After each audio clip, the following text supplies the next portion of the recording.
Hey there guys, welcome to our YouTube channel Shift and Throttle. Today we are going to review India's one of the most top selling bike, which is the Honda Shine SP 125.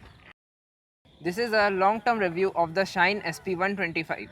This bike was launched in 2018 in the BS4 Avatar, and this bike is doing well ever since it was launched, as it had a very good brand reputation and CB Shine was already doing very well. This is a more premium version of the CB Shine, as it offers a much better headlight and also a much better console.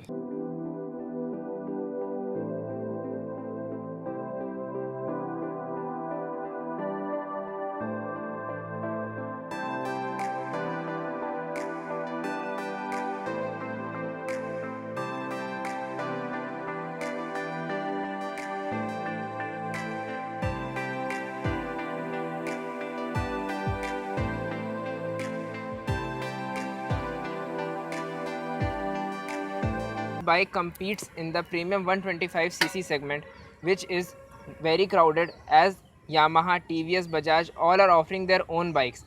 But this bike is the top selling still, because it has a very punchy 124.73cc motor, which then has a 2-valve 4-stroke motor, which is an air-cooled motor and produces 10.3 bhp at 7500 rpm and 10.3 newton meters of torque at 5500 rpm.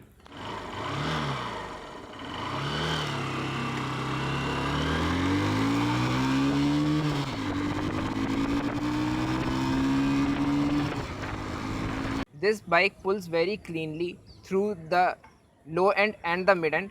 The top end is a little weak, but the low end and mid end is fabulous, as it pulls cleanly through 0 to 60 and also till 80 km per hour with very less vibration. The vibration starts to creep in after 70 km per hour, and they remain till 95 km per hour, which is the top speed of this bike.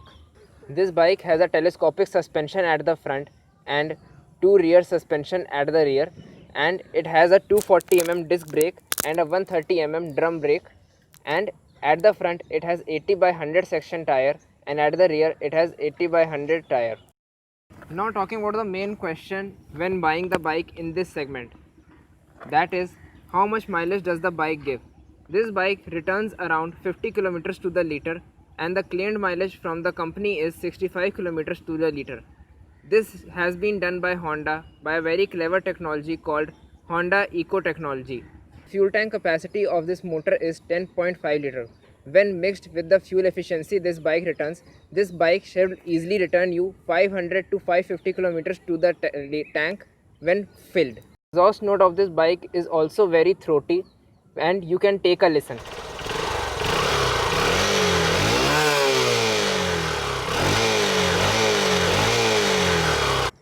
And the second thing after the fuel efficiency which the consumer sees is how comfortable is the seating position in the commuter segment bike. And in this bike it has a very comfortable seat, and the suspension is also very soft and compliant. And the pillion seat, as it is a single seat, the pillion will also feel very comfortable in this bike. And the third and main thing which the consumer looks is how the bike responds to its braking in tough situations. And I can proudly say that this bike has a very good brakes at both front and rear, and you can get out of sticky situations easily.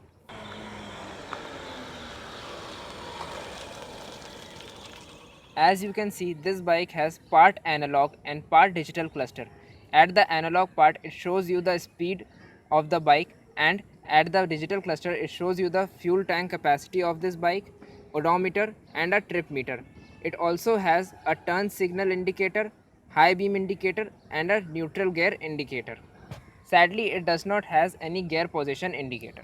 Now talking about some of the disappointments of this bike, the first and main disappointment is the headlight throw of this bike, as it is very erratic. At low beam, it is completely unseeable what is at the front, and at high beam, it has a very erratic behavior. The only good thing is that the passing light is very good on this bike. Now talking about the conclusion or the verdict of this motorcycle. Should you ignore it, consider it, shortlist it, or go ahead and directly buy it? If you are looking for a no-nonsense premium 125cc segment bike, then you should directly go ahead and buy it. But if you want a little more ooze from the motor, then you should probably look elsewhere. As it is a long term review of this bike has a very good service record and the customer is also very satisfied from this bike, and he has faced no problem except the lighting position situation of this bike.